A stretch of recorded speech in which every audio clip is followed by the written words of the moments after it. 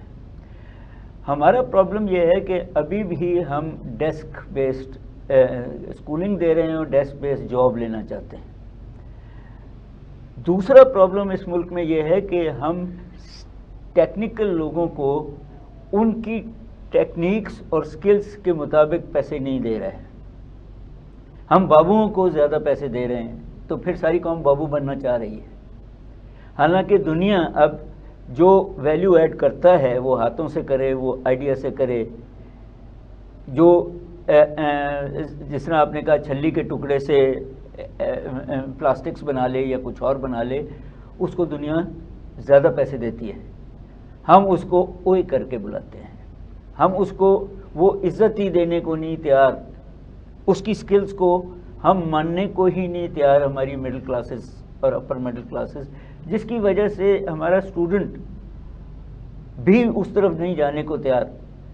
وہ سمجھتے ہیں کہ بابو بن کے وہ بے شک انڈسٹری میں بابو بنے یا گورنمنٹ میں بابو بنے. So you mean they are going with the easy money, they are not going with the practical side. اور پریکٹیکل سائڈ کیا ہے کہ اگر آپ R&D ریسرچ اینڈ ڈیولپمنٹ میں کوئی نئی چیز سامنے لے کے آتے ہیں تو آپ بہت سارے لوگوں کو, بہت ساری ایسے انسٹیٹیوٹس کو اپنے ساتھ انگیج کر سکتے ہیں جو آپ کی ہوئی ایجاد کو پریکٹیکل سائڈ پہ لا کے اس کی کوئی امپلیمنٹیشن کر سکے. میں نے being a Pakistani because I visited a lot all over the world, لیکن میں نے جو چیزیں دیکھی ہیں اس میں ریسرچ اینڈ ڈیولپمنٹ والوں کو ایک خاص ایریا دیا جاتا ہے اور ان کو آگے لانے کا ایک خاص بندوبست کیا جاتا ہے. بٹ ان پاکستان میرا خیال ہے کہ میں نے بہت سارے ایسی یونیورسٹیز جو کہ ہمارا کی فیکٹر ہے ایجوکیشن کا, وہاں پہ R&D کے ڈپارٹمنٹ آلموسٹ نہ ہونے کے برابر ہیں. اس کی میں بہت ساری اگزامپلس دے سکتا ہوں. ڈاکٹر صاحب, ہمیں اپنی ایکسپورٹس کو بڑھانے کے لیے ہمیں کون سی ایسی حکمت عملی اختیار کرنی چاہیے؟ کیونکہ ابھی آپ دیکھیں کہ ہمارا بجٹ ڈیفیسٹ ایک ہی چیز کے ارد گرد گھومتا ہے کہ ہماری امپورٹس بہت زیادہ ہیں اور ہماری ایکسپورٹس بہت کم ہیں. تو اس کے بارے میں آپ کی دیکھیں, بات یہ ہے کہ ٹیکنیکلی تو 3 کام کیے جاتے ہیں. ایک یہ ہے کہ ایکسپورٹس بڑھا دی جائیں, دوسرا یہ ہے کہ امپورٹ سبسٹیٹیوشن کر لی جائے, اور تیسرا یہ ہے کہ گھر کو خوش رکھنے کے لیے یہاں کنزیومر گڈس بنا لیے جائیں. ہم نے شاید تینوں ہی نہیں کیے. آپ نے ایکسپورٹس والی بات کی تو سب سے پہلے تو یہ ہے کہ جس ملک میں سونا بھی ہو اور ہیرے جواہرات کی کالنیں بھی ہوں, اور وہ اگر ایکسپورٹ جیولری نہیں کر سکتا اپنی ٹریڈیشنل پیٹرنس میں, گورنمنٹ صرف یہ کرے کہ ان کو پیٹنٹس لے دے, ان کو برانڈنگ لے دے, تاکہ جو ہمارا ہمسایہ ملک کرتا ہے, تاکہ وہ لوگ جیولرز یہاں کے سونے, باہر کا سونا نہیں, یہاں کے سونے اور یہاں کے کو اپنے ٹریڈیشنل آرنامنٹس میں بنا کے ایک ہماری کارپیٹ انڈسٹری بہت خوبصورت ہینڈ میڈ کارپیٹ بناتی تھی, ہم نے اس کو چائلڈ لیبر کے حوالے کر دیا. آج بھی وہ پیس آف آرٹ ہے, وہ ہزاروں ڈالر کے بجائے ملینز آف ڈالر کی بکتی ہے. ہم نے اس کو کاٹن انڈسٹری رکھا.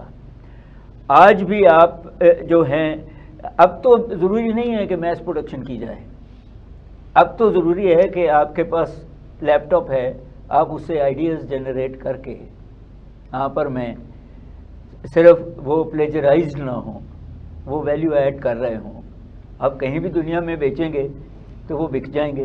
آپ چھوٹے چھوٹے اسٹارٹ اپس بناتے ہیں, کئیوں نے جنہوں نے بنائے ہیں وہ انہوں نے بڑے پیسے کمائے. Of course, we have a lot of examples like even for the shoes, for the carpets and for the small products, handicrafts, and they're generating a lot of profit for Pakistan. اور وہ بہت ساری مگر ان کو government support نہیں مل رہی, وہ بہت ساری فارن ایکسچینج لا رہی ہے پاکستان میں. یس, ہمیں انہیں پروموٹ کیسے کرنا چاہیے. Before ending up with our topic, میں آپ کو پاکستان کے کچھ بارے میں بتانا چاہتا ہوں. بہت بڑی واسٹ لینڈ ہے, بہت بڑا ملک ہے, بہت ساری اپرچونیٹیز ہیں. بہت چھوٹا سا ملک ہے ہالینڈ, اور ہالینڈ کی صرف فلاورز کی ایکسپورٹس شاید پاکستان کی ٹوٹل ایکسپورٹ سے زیادہ ہے. ہالینڈ اتنا چھوٹا ملک ہے کہ KPK کے اندر 3 ہالینڈ آ سکتے ہیں. لیکن اس کے باوجود صرف ایک پروڈکٹ، اور ہالینڈ اپنی سینڈ بیلجیم سے لے رہا ہے اور ان کے پاس کچھ بھی نہیں ہے، کوئی ایسے نیچرل ریسورسز نہیں ہے، لیکن وہ اپنی ایک پروڈکٹ کو اونلی فار دا فلاورز، ان کی ایکسپورٹ پاکستان کی ٹوٹل ایکسپورٹ سے زیادہ ہے۔ یہ ہمارے لیے ایک بڑی سوچنے کی بات ہے۔ وی آر ویری لکی کہ آج ہمارے ساتھ بڑے ایک اہم ڈاکٹر قیس صاحب موجود تھے، اور ہم ان کو دیکھتے ہوئے، ہم ان سب چیزوں کو سوچتے ہوئے ہمیں یہ سوچنا چاہیے کہ ہم کون سی ایسی چیزیں ہیں، کون سے ایسے نیچرل ریسورسز ہیں جن کو یوز کر کے پاکستان کی ایکسپورٹس کو اور بڑھا سکتے ہیں۔ بہت شکریہ آپ کا، بہت شکریہ ڈاکٹر صاحب آپ کا، تھینک یو ویری مچ، اللہ حافظ۔